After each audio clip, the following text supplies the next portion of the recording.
దైవ దర్శనానికి వచ్చినటువంటి వివాహితపై గ్యాంగ్ రేపట. ఇక్కడ సీఎం గారి సొంత ఊర్లో, సొంత ఊరు అంటే పుట్టినూరు కాదు, ఆయన నాగర్ కర్నూలు జిల్లా పెద్దపులి మన్యంపులి కదా, అక్కడనే జరిగింది. ఒక ఆమె దేవుడి గుడికి వెళ్తే అక్కడ పనిచేసేటువంటి ఉద్యోగి మిత్రులకు ఫోన్ చేస్తే వాళ్ళందరూ వచ్చి ఒక అమ్మాయిని బలవంతంగా 6-7 మంది రేప్ చేస్తుంటే, మొన్న అంతకుముందు ఏదో హోటల్లో రేప్ జరిగింది, మొన్న ఎంఎంటీఎస్లో రేప్ అటెంప్ట్ జరిగింది, రోజు ఎన్నో మర్డర్లు జరుగుతున్నాయి. ఇదే గనక ఏ యూపీలో జరుగుంటే ఇవాళ మొత్తం కొవ్వొత్తులు, క్యాండిల్ల ర్యాలీలు, ఇంకేదో జరిగిపోయేది. కేవలం బీజేపీ అధికారులు ఉన్నటువంటి చోట మాత్రమే, లేకపోతే యోగి ఆదిత్యనాథ్ దగ్గర మాత్రమే లేదు, బీమారు రాష్ట్రాలైనటువంటి బీహారు, మధ్యప్రదేశ్, ఉత్తరప్రదేశ్లో మాత్రమే ఇట్లాంటి అసాంఘిక కార్యకలాపాలు జరుగుతాయి, అక్కడ మాత్రమే ఇట్లాంటివి జరుగుతాయన్నారు. మరి తెలంగాణలో కూడా ఎన్ని జరిగినాయి? ఏడాదిలా కేసీఆర్ హయాంలో ఎన్ని జరిగినాయి? ఇన్ని జరిగినాయి. రాష్ట్రంలో ఎంతమంది ఇవాళ మహిళలు కనబడకుండా పోతున్నారు? ఎంతమంది మహిళలు కనబడకుండా పోతున్నారు? ఇవాళ ఎంతమంది మహిళలు మిస్సింగ్లు ఉన్నాయి? చిన్నపిల్లలు, ఆడపిల్లల మిస్సింగ్ కేసులు ఎన్ని ఉన్నాయి ఇవాళ తెలంగాణలో? గత ఏడాదిగా ఎన్ని మిస్సింగ్ కేసులు ఉన్నాయి లెక్కలు చేయండి. ఇవాళ ఒక దేవుడి గుడికి వచ్చినటువంటి అమ్మాయి మీద కన్నేసినటువంటి వాళ్ళు తాగుడుకు అక్కడ తాగుతున్నారట, తాగి మందు తెచ్చుకొని తాగుతున్నారు. దేవాలయాల పక్కన తాగుడు, దేవాలయాల పక్కన వైన్ షాపులు, తాగుడే. నిన్న కూడా పాస్టర్ చచ్చిపోయింది చూసిరా, తాగే. వాడు కూడా అంతే, తాక్కుండా బండి తోలేండు. ఇంకా అదృష్టం ఏంటంటే వాడు తాగి వాడే చచ్చిండు, ఇంకా నలుగురు గుద్దింకో వాళ్ళని చంపలేదు. ఇప్పుడు తాగి రేపులు చేసిరు. ఇవాళ మొత్తం యువత ఖరాబ్ కావడానికి, పాడు కావడానికి ప్రభుత్వమే కారణము. ఇష్టానుసారంగా మందు అందుబాటులోకి, గంజాయి అందుబాటులోకి, డ్రగ్స్ అందుబాటులోకి రావడానికి కారణం ఎవరంటే ప్రభుత్వాలే కారణము. బెల్ట్ షాపులు, మందు ఎక్కడ పడితే అక్కడ దొరకడం వల్లనే మత్తులో ఎవడు ఏం చేస్తుండో అర్థం కానటువంటి పరిస్థితి. ఇదే రేపు కనుక మీకు నిజంగా కూడా ఏ యూపీలో జరుగుంటే, ఇది నాగర్ కర్నూలు జిల్లా ఊరుగొండలో శనివారం రాత్రి గ్యాంగ్ రేప్ జరిగిందట. స్నేహితుడితో ఉన్న మహిళను గమనించిన కామాంధులు యువకుడిపై దాడి చేసి అతన్ని బంధించి ఆమెపై రాత్రంతా లైంగిక దాడికి పాల్పడ్డారు. అంతేకాదు ఆమె చేతిలో నలిగిపోయి అలసిపోయిన ఆమె దాహం అంటే నోట్లో మూత్రం పోసి మరీ అఘాయిత్యానికి పాల్పడ్డారట. ఇలా ఎన్కౌంటర్ చేయొద్దు. ఇవాళ ఎన్కౌంటర్ చేద్దాం. వాడు ఎవడైనా సరే, ఏ కులమా, ఏ మతమా, ఎవడా పక్కన పెట్టండి. ఇంకా గట్లనే జరిగింది. దిశ ఎన్కౌంటర్ జరిగినా కూడా ప్రజలు మారతలేరు. ప్రజలు మారాలి. మగపిల్లలు మారాల్సినటువంటి అవసరం ఉన్నది. ఇవాళ ఆడపిల్లలు కాదు, మగపిల్లలు మారాలి. మగపిల్లలు ఇష్టానుసారంగా పెంచుతున్నారు. ఇవాళ ఏమవుతుంది? మీ పిల్లలు ఏడిపోతురు, తాగుతలేరా, డ్రగ్స్కు బానిసేరా. ఊర్లలో గంజాయి దొరుకుతుంది, ఎక్కడ పడితే అక్కడ గంజాయి తాగుతున్నారు. కొన్ని వందల ఉదాహరణలు ఇస్తా. గంజాయి తాగుతున్నారు, రాత్రి 11-12 దాకా రోడ్ల మీద, కల్వట్ల మీద మందు తాగుతున్నారు.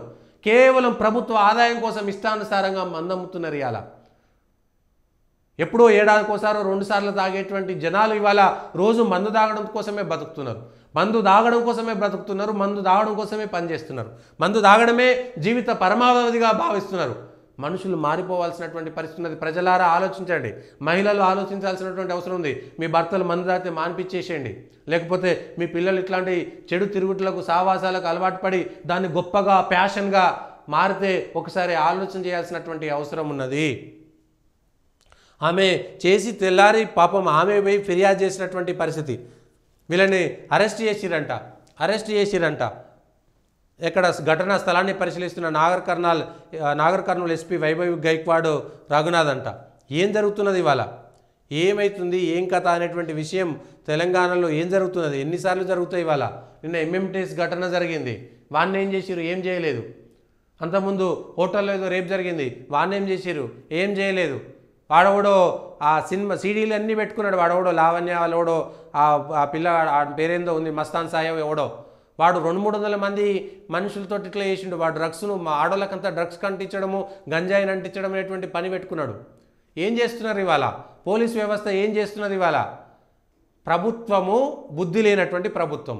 మందు బెల్ట్ షాపుల పేరు మీద ఊర్లల్లో పోరగాళ్ళకు 10th క్లాస్ చదివే పొరగాలు ఇవాళ బీర్లు, మందుకు అలవాటు పడిపోయి, తాగుడుకు అలవాటుపై తాగడం అనేటువంటిది సమాజంలో ఒక గొప్ప స్ట్రేచర్గా ఫీల్ అవుతున్నారు. ఇవాళ తాగడం అనేటువంటిది స్ట్రేచర్గా మారిపోయింది. ఇవాళ ప్రజలారా అర్థం చేసుకోండి.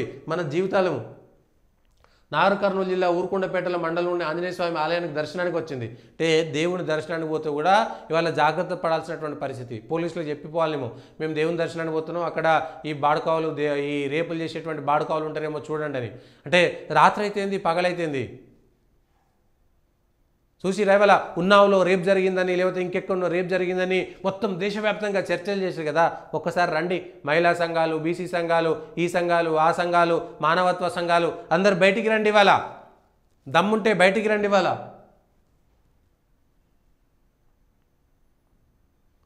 నిందితులు ఊరుకొండపేటకు చెందిన మహేష్ గౌడు, మార్పాకుల ఆంజనేయులు గౌడు, మట్ట ఆంజనేయులు గౌడు, సాదిక్ బాబా, కౌకుంట్ల హరీష్ గౌడు, వాగుల్దాస్ మణికంఠ గౌడు, ఎలికట్టకు చెందిన కార్తిక్గా గుర్తించిరట. అదుపులోకి తీసుకున్నారు. ఇంకో ఇద్దరు పారిపోయారు. వాళ్ళని కోసం వెతుకుతున్నారు. మెజిస్ట్రేట్ ముందు హాజరుపరిచిరట. ఏం చేయాలి? వాళ్ళ గత చరిత్ర ఏందో చూడండి, వాళ్ళ కుటుంబాల చరిత్ర ఏందో చూడండి. సిగ్గుపడాల్సినటువంటి అవసరం ఉన్నది. ఆ తల్లిదండ్రులు మీ పిల్లలు ఇట్లా చేస్తుంటే, మీ పిల్లలు ఇట్లా పెంచుతున్నందుకు ఆ తల్లిదండ్రులు ఇవాళ క్షోభపడుతున్నారు. ఇవాళ ఆ తల్లిదండ్రులు మంచోళ్ళే కావచ్చు, కానీ కొడుకులను గాలికి వదిలేసారు. తాగుబోతులు అవుతున్నటువంటి వ్యవస్థను ఇవాళ మార్చుకోవాల్సినటువంటి అవసరం ఉన్నది. దయచేసి తల్లిదండ్రులు ఆలోచించాల్సినటువంటి సందర్భం. మన పిల్లలు ఎక్కడికి పోతున్నారు, మన పిల్లలు ఏం చేస్తున్నారు అనేటువంటి అంశం మనం పట్టించుకోకపోతే ఏం చేస్తాం? మనల్ని పట్టించుకోకపోతే ఏం చేస్తాం? ప్రజలందరూ ఒకసారి ఆలోచించాల్సిన అవసరం ఉంది. ఇట్లనే ఈ తాగుడుకు సంబంధించినటువంటి అంశమే. కేవలం తాగుడు వల్ల, తాగుడుకు బానిసలైనటువంటి వాళ్ళు చేసేటువంటి ఈ పిచ్చి పనులు, ఒక్కొక్కడు ఒక్కో రకమైనటువంటి పనులు చేస్తున్నారు. మత్తులో ఎవడేం చేస్తున్నాడో అర్థం కాకుండా పోతుంది. మత్తుకు బానిస అయిపోయింది. మత్తుకు బానిస అయిపోయింది.